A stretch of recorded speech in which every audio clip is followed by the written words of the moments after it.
आप लोग सोच रहे होंगे कि ज्योतिष की आवश्यकता क्यों है? ठीक है? तो आप लोगों की लाइफ में कभी ना कोई कोई ऐसे मोमेंट ज़रूर आए होंगे जब आपको लगा होगा कि मेरे साथ ही ऐसा क्यों हो रहा है? मैंने तो आज तक कभी किसी का बुरा नहीं किया लेकिन फिर भी मेरे साथ ऐसा हो रहा है। मैं बहुत मेहनत करता हूँ लेकिन फिर भी मुझे वो रिज़ल्ट्स नहीं मिलते हैं जो मिलने चाहिए। ठीक है?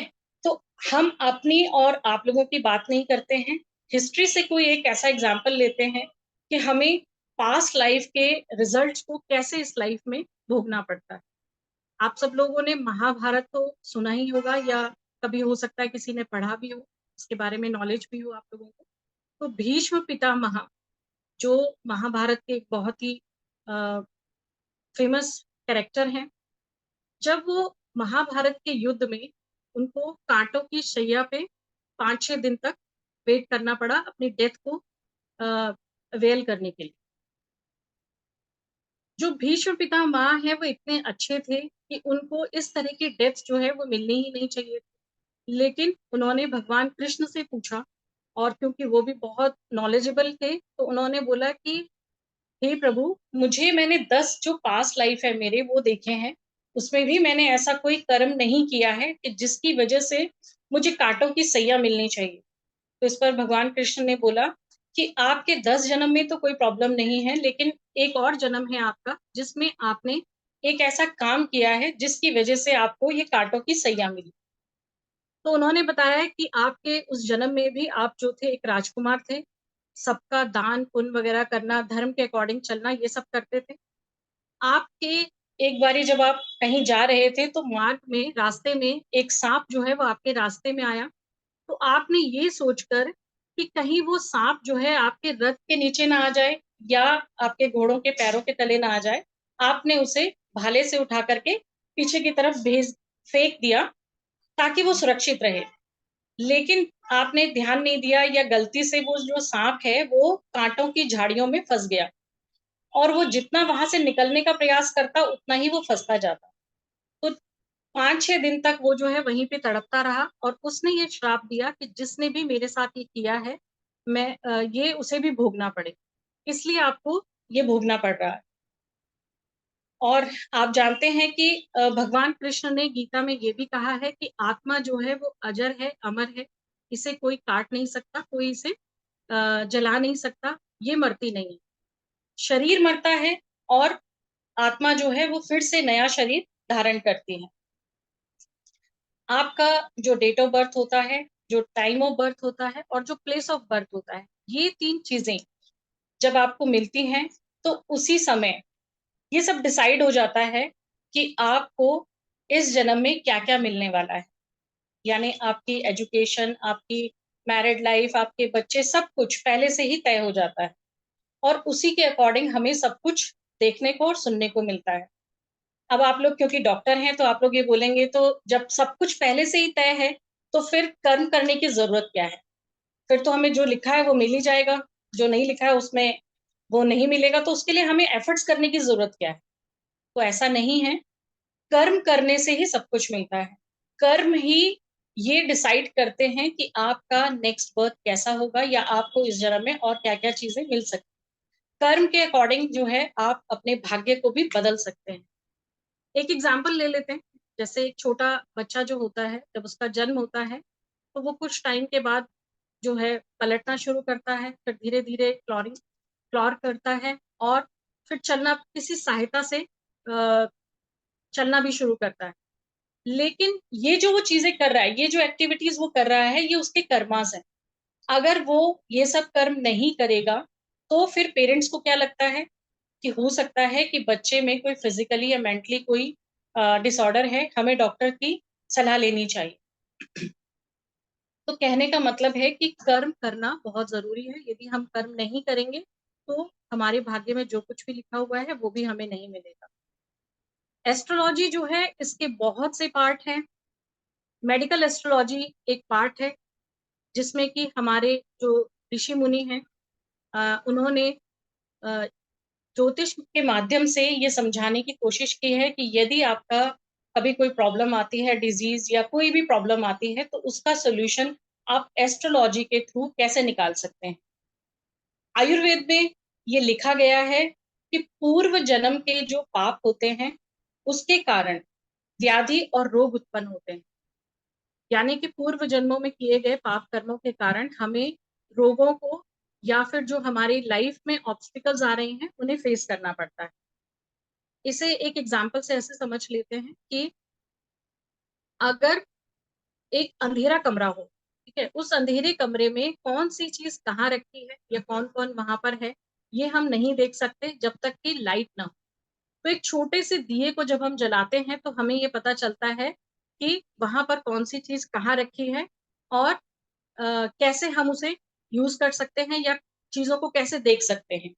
तो ये जो छोटी सी लाइट है, ये हमें, जैसे हमने पास्ट लाइफ में क्या किया है, इसका जो ज्ञान है हमें वो ज्योतिष शास्त्र के अकॉर्डिंग मिलता है। उन कर्मों को हम कैसे ठीक कर सकते हैं, इसका सॉल्यूशन भी हमें ज्योतिष शास्त्र में मिलता है। ज्योतिष की उत्पत्ति के बारे में हमारे बहुत से पुराणों में बहुत कुछ लिखा गया है।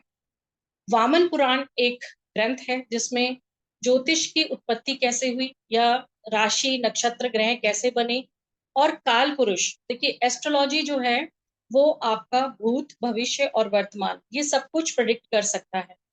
तो इसे काल, काल यानी समय, समय को प्रेडिक्ट करने के लिए ज्योतिष में कई बातें लिखी गई हैं। वामन पुराण में ज्योतिष में राशियां नक्षत्र कैसे बने, काल पुरुष की कुंडली कैसे बनी, और काल पुरुष मतलब कि एक मैन, उसके कौन कौन से बॉडी पार्ट कैसे कैसे हम देख सकते हैं, ये सब उसमें बहुत ही डिटेल में लिखा हुआ है। ठीक है, मेष राशि जो होता है काल पुरुष का वो सर होता है। अगर बाय चांस मेष राशि में कोई मैलेफिक प्लैनेट है या उसका जो स्वामी है वो मंगल होता है, अगर वो कहीं नेगेटिव हाउसेस में चला जाता है तो सर दर्द या सर पे चोट लगना या सर का ऑपरेशन होना या सर में हमें कोई भी प्रॉब्लम हो सकती है। ऐसे ही बॉडी पार्ट के जो अलग अलग पार्ट हैं हमारे, उनको भी देखने के लिए ज्योतिष में अलग अलग भाव हैं। खैर आज का टॉपिक हमारा ये नहीं है, सिर्फ एक इंट्रोडक्शन था कि ज्योतिष क्या है, कैसे देखते हैं। बहुत डीप स्टडी है, एक दिन में तो खैर इसे समझ भी नहीं सकते हैं। अ, आज का जो हमारा टॉपिक है कि फर्टिलिटी में एस्ट्रोलॉजी क्या हेल्प कर सकती है, आइए अब उस टॉपिक की तरफ बढ़ते हैं।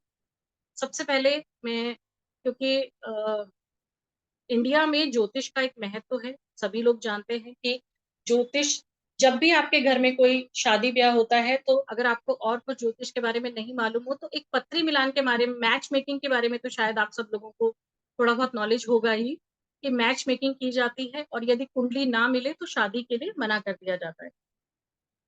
मैच मेकिंग क्यों किया जाता है, देखिए ये जो हमारे टॉपिक है इसमें 8 पॉइंट होते हैं, जिसमें से ये देखा जाता है कि जो कपल हैं, जो वर वधु होंगे, वो आपस में कैसे रहेगी, उनके रिलेशंस कैसे रहेंगे, कंपैटिबिलिटी कैसी रहेगी, उसमें कुछ प्रॉब्लम तो नहीं आएगी, सोशल उनका नेटवर्किंग कैसा रहेगा, समाज में मान प्रतिष्ठा कैसी रहेगी, ये सब कुछ देखा जाता है। इसमें लास्ट एक पॉइंट होता है नाड़ी, अ, नाड़ी दोष, ठीक है। अगर मेल और फीमेल का जो हम चार्ट मैच मेकिंग के लिए देख रहे हैं, अगर उसमें नाड़ी दोष होता है तो उसे रिजेक्ट कर दिया जाता है, ये बोल करके कि आने वाली जो संतान है उसमें कुछ ना कुछ प्रॉब्लम हो सकती है। जैसे आ, ये भी हो सकता है कि जो बच्चा है वो फिजिकली या मेंटली उसको कोई प्रॉब्लम हो सकती है, या फिर कंसीव करने के बाद अपने आप ही अबॉर्शन होने के चांसेस बन सकते हैं, या कोई ना कोई प्रॉब्लम उसमें रहती है। तो इसलिए नाड़ी दोष अगर पत्री में होता है तो उसे मना कर दिया जाता है कि ये विवाह नहीं करना चाहिए।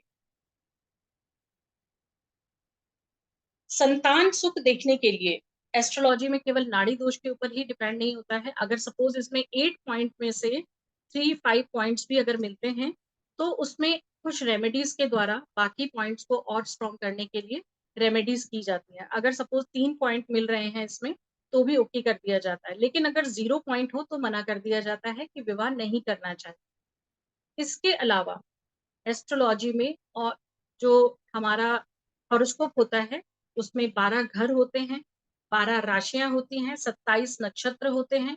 इन सब की कैलकुलेशन से ये देखा जाता है कि जो ये न्यूली मैरिड कपल हैं, इनको आने वाले टाइम में संतान सुख से रिलेटेड कोई इश्यू तो नहीं होगा।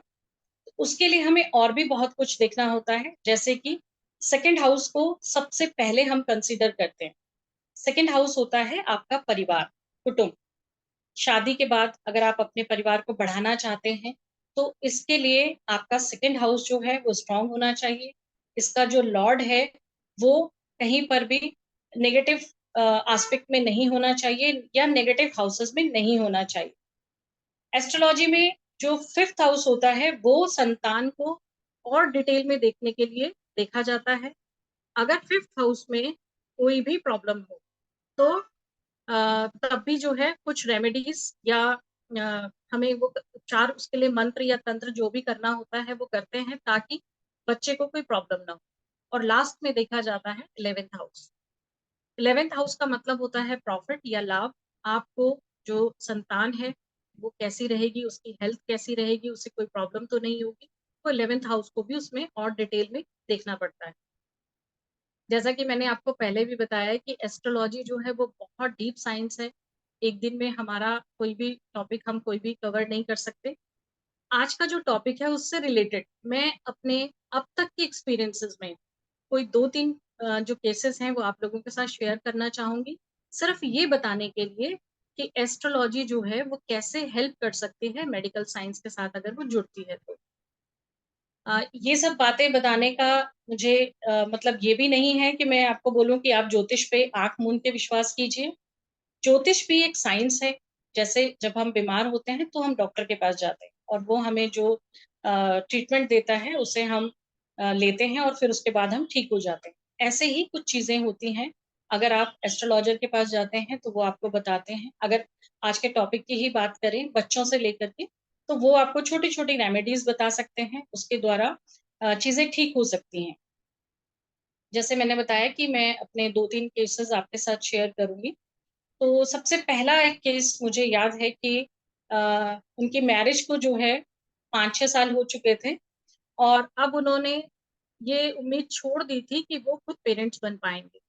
क्योंकि जहाँ से भी गए वहाँ से उन्हें हमेशा नेगेटिव ही मिला कि नहीं, बहुत मुश्किल है, आप लोग गोद ले लीजिए, वो ज़्यादा बेटर है। तो जब उन्होंने मुझे एस्ट्रोलॉजिकली कंसल्ट किया तो मैंने देखा, देखिए, जब आपका भाग्य साथ देता है और चीज़ें तभी पॉज़िटिव होती हैं, ठीक है? तो वो जब मैंने चार्ट स्टडी किया, तो मुझे लगा कि ये टाइम पीरियड जो है, ये शो कर रहा है। वैसे उसमें बहुत सारी प्रॉब्लम्स थी कि आराम से कंसीविंग नहीं होगी और बहुत डिले है। संतान का जो योग है, वो बहुत डिले है, लेकिन अब वो टाइम पीरियड आ चुका था। 5 साल के बाद वो लोग मुझसे मिले थे। उस समय जो ट्रांज़िट है, गोचर का बहुत बड़ा रोल होता है, किसी भी चीज़ को देने में। तो ट्रांज़िट उस समय उनके लिए फ़ेवरेबल था। मैंने उनसे पास्ट लाइफ़ से रिलेटेड कुछ ऋण क्लियर करने के लिए कहे और 2-4 रेमेडीज़ उन्हें बताई और मुझे एस्ट्रोलॉजी की कैलकुलेशन से ये लग रहा था कि हो सकता है कि 2-3 महीने के अंदर कंसीविंग हो सकती है और ईश्वर की कृपा से ऐसा ही हुआ। 1.5 महीने बाद उनका मुझे कॉल आया कि उन्होंने कंसीव किया है और अभी उनके पास 2 बच्चे हैं और वो भी मतलब काफ़ी बड़े हो चुके हैं इस समय तो। एक और केस जिसमें कंसीविंग में कोई प्रॉब्लम नहीं थी, जो फीमेल थी उनको कंसीविंग को लेकर के कोई भी इश्यू नहीं था। इवन वो 3 बार कंसीव कर चुकी थी।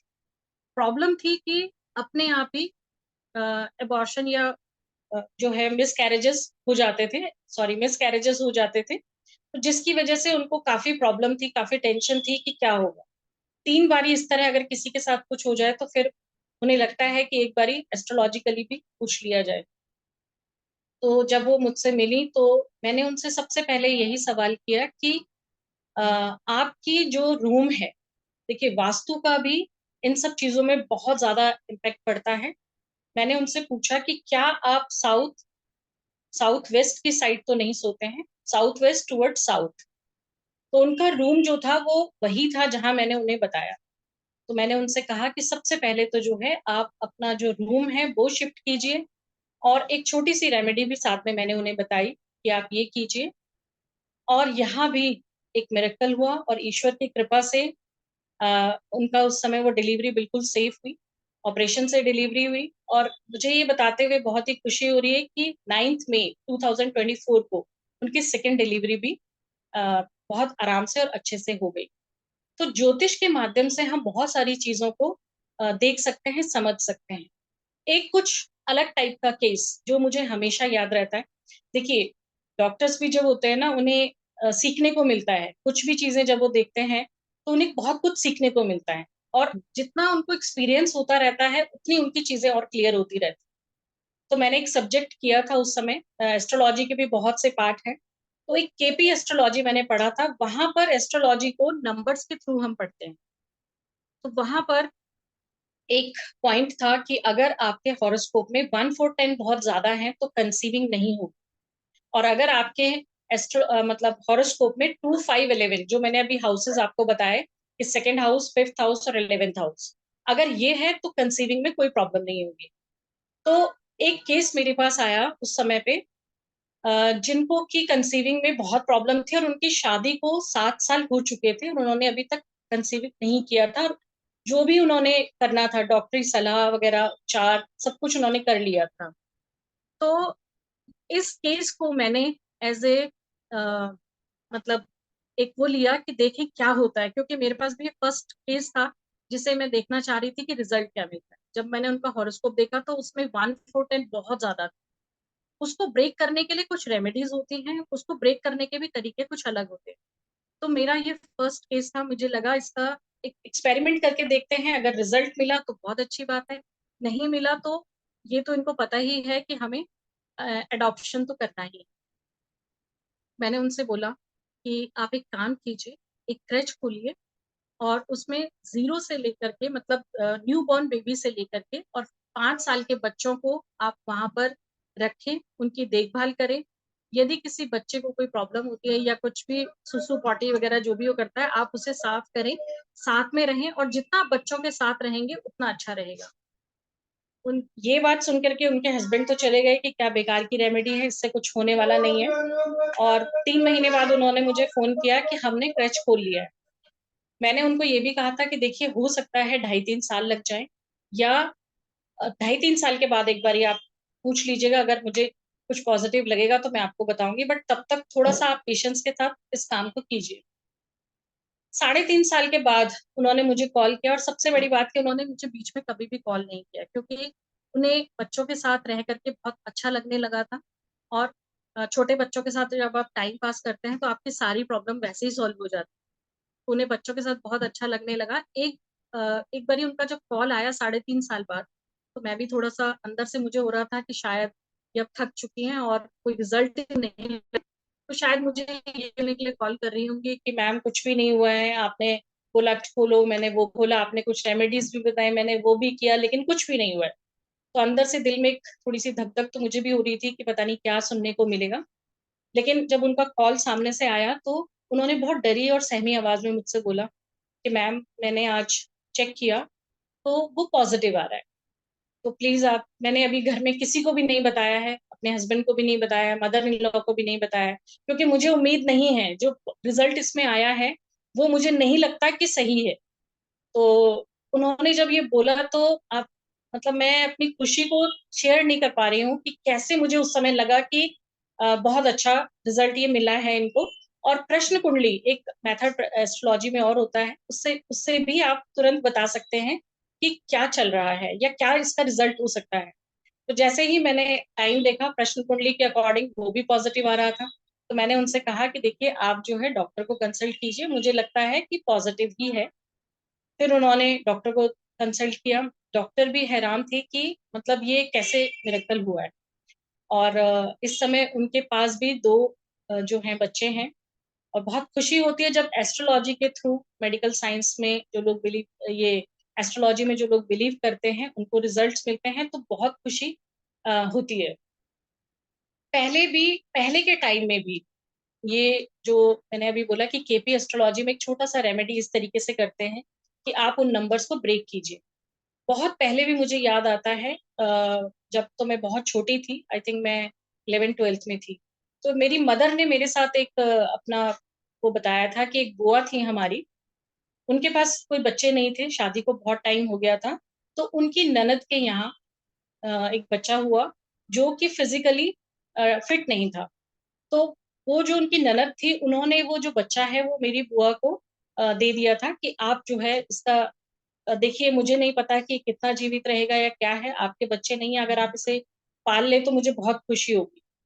तो मेरी बुआ ने उस बच्चे को एक्सेप्ट किया, उसे पाला, और 1.5 साल बाद उन्होंने भी कंसीव कर लिया। तो इस तरह के मिरेकल्स होते हैं। ज्योतिष और एस्ट्रोलॉजी दोनों अगर सॉरी मेडिकल एस्ट्रोलॉजी और एस्ट्रोलॉजी अगर एक साथ मिले और काम करें तो मुझे लगता है कि हम बहुत सारी चीजों में जो हमें कुछ रिजल्ट्स नहीं मिल रहे हैं उसे कुछ रेमेडीज करके या कुछ चीजों को क्लियर करके ये कर सकते हैं। पास्ट लाइफ के जितने भी हमारे ऋण होते हैं उन्हें उतार करके हम अपनी लाइफ में आगे बढ़ सकते हैं। तो मुझे लगता है कि इस साइंस पर विश्वास करना चाहिए, क्योंकि मुझे 25 साल ऑलमोस्ट इस साइंस में हो चुके हैं, इससे जुड़े हुए। मैंने बहुत अपनी लाइफ में ऐसी-ऐसी चीज़ें होते हुए देखी हैं, जो कि मैं आपको ये कह सकती हूँ कि ज्योतिष में आप लोगों को विश्वास करना चाहिए। और टॉपिक्स तो मेरे पास तो बहुत सारे इवेंट्स हैं सुनाने के लिए, लेकिन क्योंकि आप लोग डॉक्टर हैं, मुझे नहीं मालूम आपको कितना बिलीव है या हुआ है कि एस्ट्रोलॉजी भी कुछ है। एक आर्मी के लास्ट में इसको शेयर करके अपनी वाणी को विराम दूंगी। एक आर्मी के बहुत बड़े मतलब ऑफिसर हैं, उनको एक प्रॉब्लम थी। उन्होंने जब मुझसे कंसल्ट किया तो उन्होंने बोला कि मैम, मैं सब तरह की चीजें करके थक चुका हूँ, क्या मेरी इस प्रॉब्लम का कोई सोल्यूशन है? उनका हॉरोस्कोप देखने के बाद मैंने उनसे कहा कि सर, आप पास्ट लाइफ के जो डेट्स हैं उनको क्लियर कीजिए, और एक छोटी सी रेमेडी इसे आप ट्राई कीजिए, मुझे लगता है कि इससे आपको फर्क पड़ेगा। और उन्होंने जो भी मैंने उन्हें बताया वो उन्होंने किया और उनको बहुत अच्छे रिजल्ट मिले। कहने का मतलब है कि ज्योतिष के थ्रू जिन चीज़ों का समाधान अगर हमें बहुत मेहनत करने के बाद भी नहीं मिल पा रहा है, तो एक बारी एस्ट्रोलॉजी की तरफ भी जाना चाहिए कि देखिए वहाँ कोई प्रॉब्लम है क्या? अगर है, तो उसका सॉल्यूशन ज़रूर हमें निकालना चाहिए। अपनी वाणी को विराम देती हूँ, और आप लोगों से अगर आप लोगों को कोई क्वेरी है, कुछ आप जानना चाहते हैं ज्योतिष के बारे में, तो आप पूछ सकते हैं। Thank you so much ma'am, इतने अपने अच्छे अच्छे एक्सपीरियंसेस शेयर करने के लिए।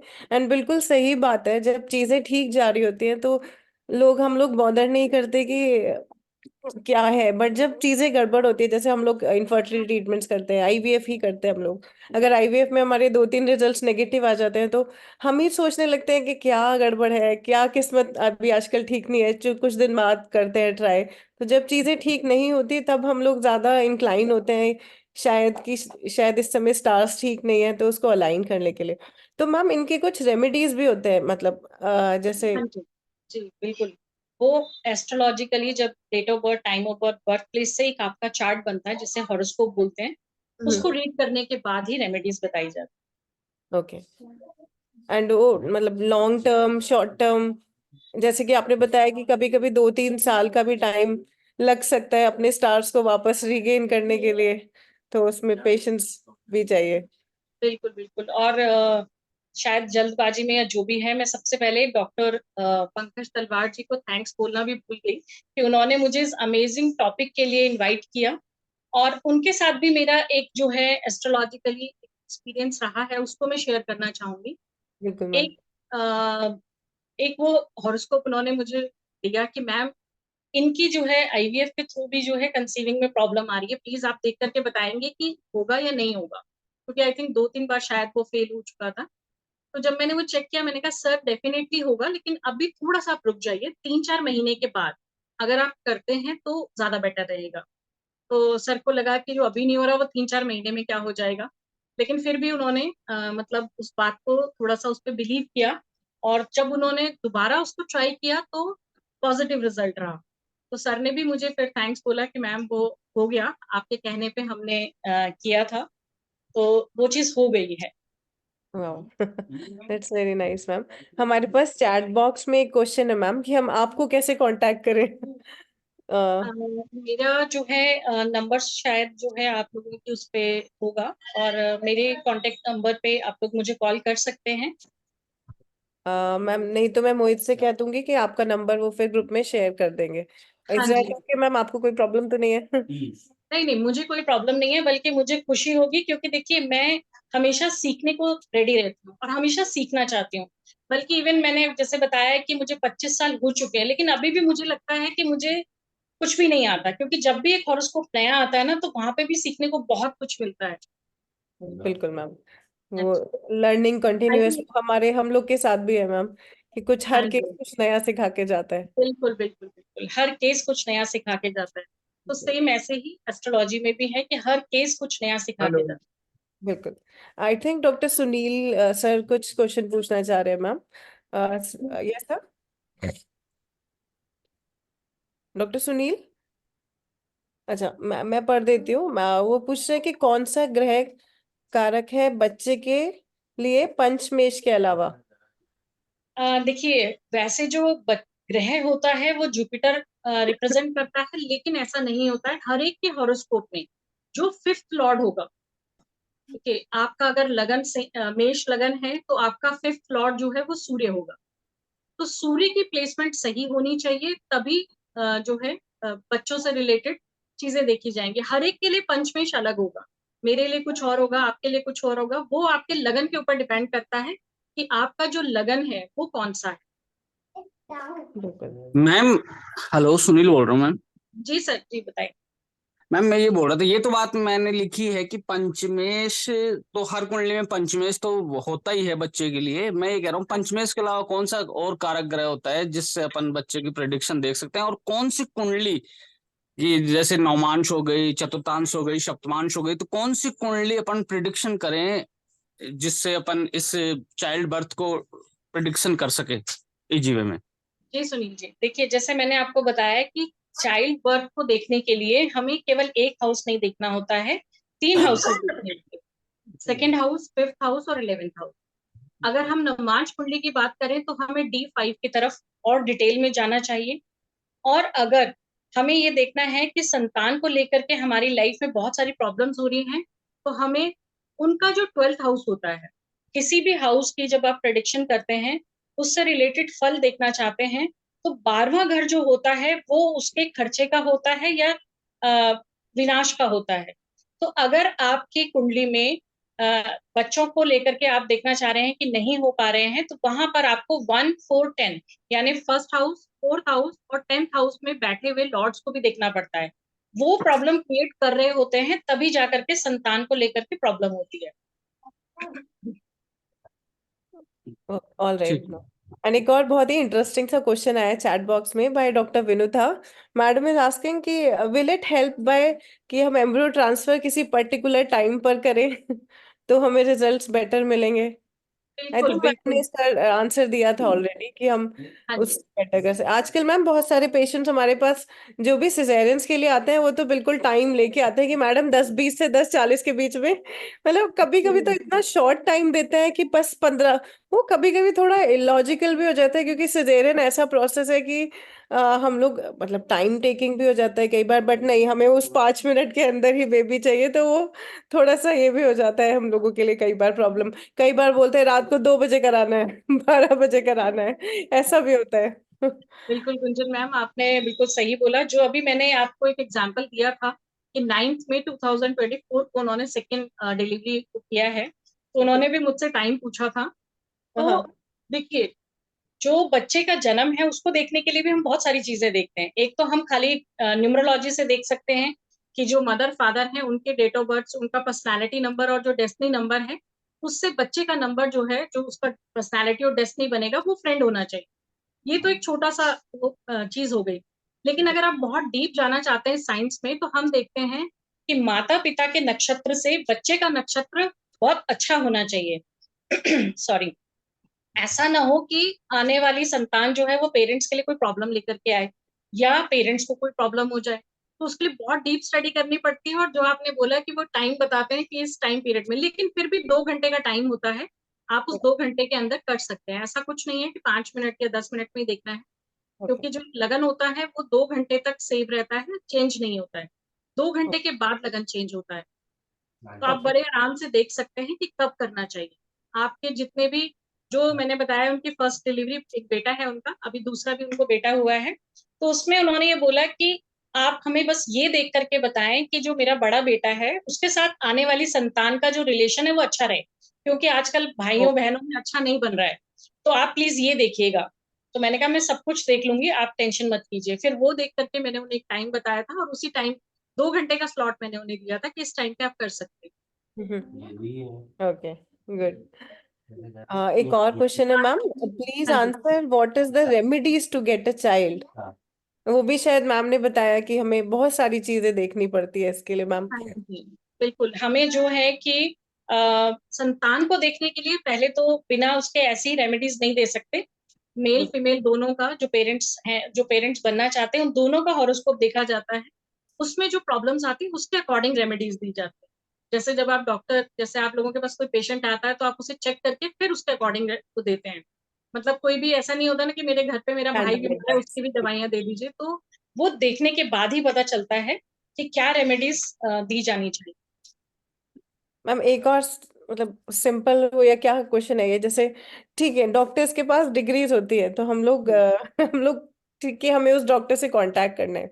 वैसे एस्ट्रोलॉजी में हमें कैसे पता आप हैं, बट जैसे कई बार लोग कई लोगों को कांटेक्ट कर रहे होते हैं, कैसे ऑथेंटिसिटी आप लोग हम पता कर सकते हैं। गुंजन मैम, बहुत ही अच्छा क्वेश्चन आपने पूछा है, क्योंकि आजकल जो है एस्ट्रोलॉजी बहुत ज्यादा अ, मतलब चल रहा है इसका, कि एस्ट्रोलॉजी के बिना कुछ भी नहीं करना है। और हम्म। ऐसे ही कई प्लेटफॉर्म हैं, जैसे एस्ट्रोटॉक, ऐसे करके बहुत सारे प्लेटफॉर्म है, आप उनको कॉल कीजिए वो आपको बताते हैं। हमारे इसमें भी पूरा प्रॉपर कोर्स होता है, पूरी हम्म। स्टडी होती है, उसके बाद सर्टिफिकेट मिलते हैं। हाँ, ये है कि आजकल जो है हर कोई अपना अपना ऑफिस खोल के बैठा है और सर्टिफिकेट्स दे रहे हैं। लेकिन मेरी हर एक से, जो भी एस्ट्रोलॉजी की फील्ड में है, जैसे डॉक्टर्स की रिस्पॉन्सिबिलिटीज होती है कि जो भी पेशेंट उनके पास आया उसको सही ट्रीटमेंट मिले। तो मेरी भी एक छोटी सी रिक्वेस्ट रहती है सबसे, कि आप लोग प्लीज जो भी आप अपने स्टूडेंट्स को दे रहे हैं, ये देख लीजिए कि वो सही होना चाहिए।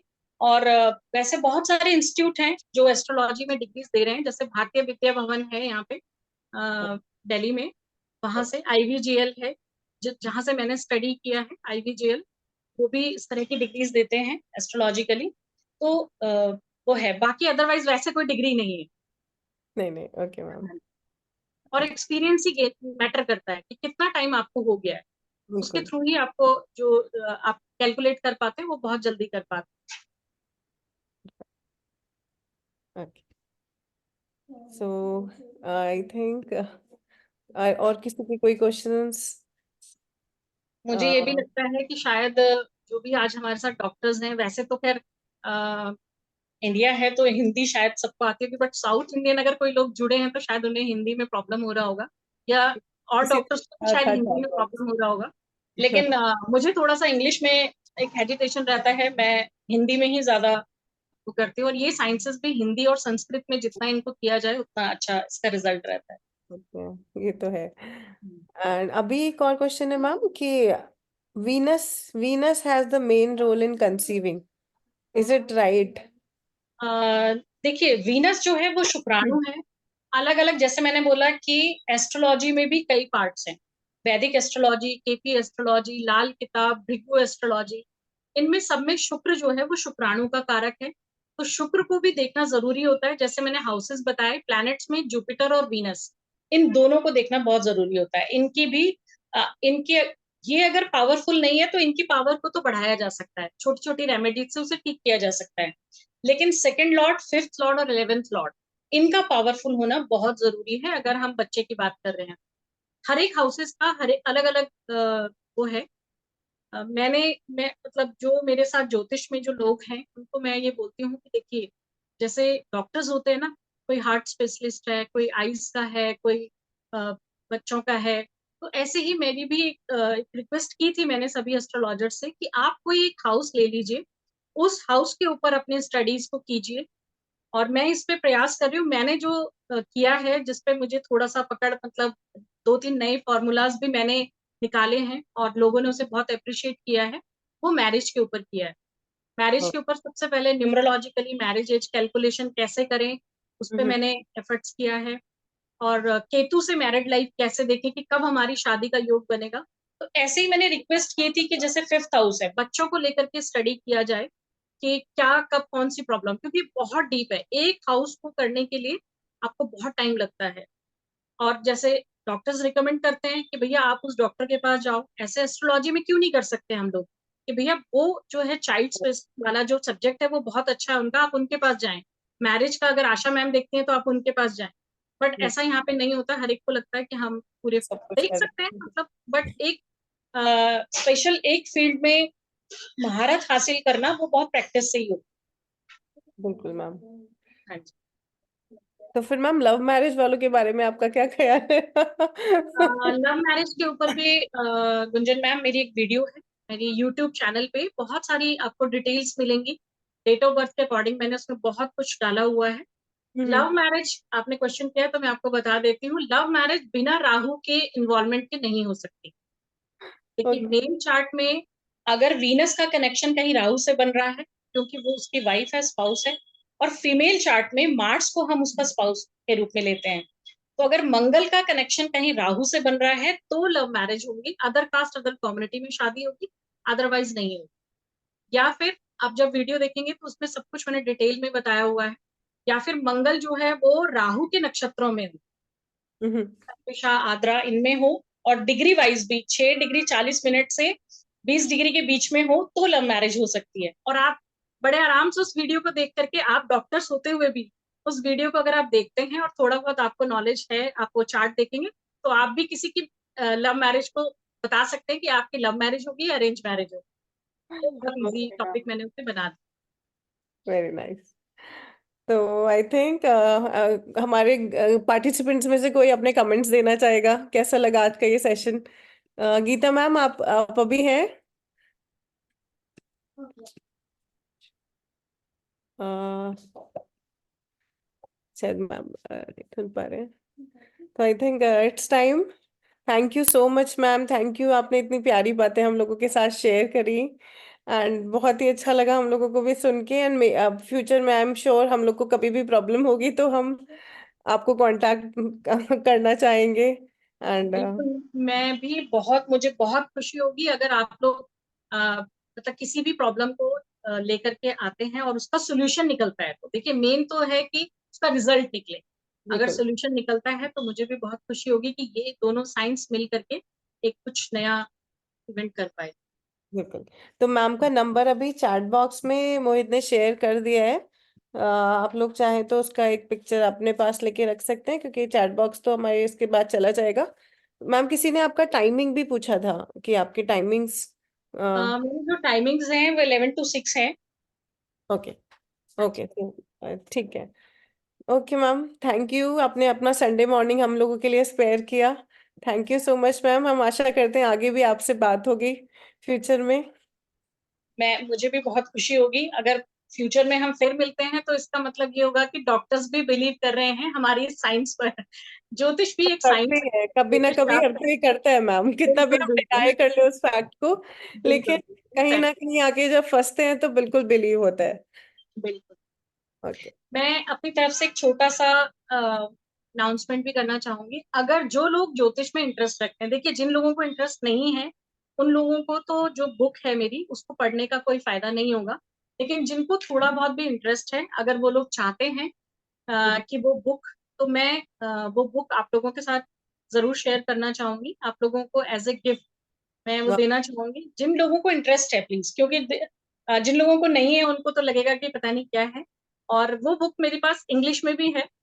जिन लोगों को आज थोड़ा सा प्रॉब्लम हुआ होगा कि उन्हें हिंदी समझ में नहीं आ रही है, उस बुक को इंग्लिश में मैंने लिखा है। उस बुक को कैसे पढ़ना है ये मैं थोड़ा सा आपको बता देती हूँ। उस बुक में कुछ नंबर्स हैं, वो नंबर्स 1 से लेकर 9 तक नंबर न्यूमरोलॉजिकली उसे एक्सप्लेन किया है। साथ में फिर दो नंबर, जैसे कि किसी का डेट ऑफ बर्थ 11 है, 12 है, क्या रिजल्ट रहेगा। ठीक है। इसके बाद ये भी है कि अगर आपके घर का नंबर, जैसे अगर यहाँ पर अगर कोई 28 वाला है तो 28 किसी का जन्म है तो मुझे चलिए मतलब यहाँ पे हो सकता है नहीं भी हो, बट 28 जैसे कोई किसी का अगर डेट ऑफ बर्थ है, तो आप छूटते ही उस बुक को पढ़ने के बाद ये बोल सकते हैं कि आपकी मदर की साइड पे किसी की 2 मैरिज हो रखी हैं, जिसकी वजह से थोड़ी प्रॉब्लम्स आती है, उसका रेमेडी करना पड़ता है।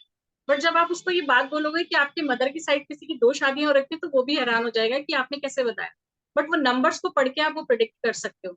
इवन आपके मोबाइल नंबर में जो 2 नंबर एक साथ हैं, जैसे मोबाइल नंबर में कोई भी 10 डिजिट होते हैं, 2 नंबर को अगर आप देखेंगे, तो वहां पे भी वो नंबर का जो 2 का पेयर है, जब आप पढ़ेंगे तो वो सब चीजें आपको अपनी लाइफ में लगेंगी कि हाँ, ये चीज हमसे रेजोनेट हो रही है।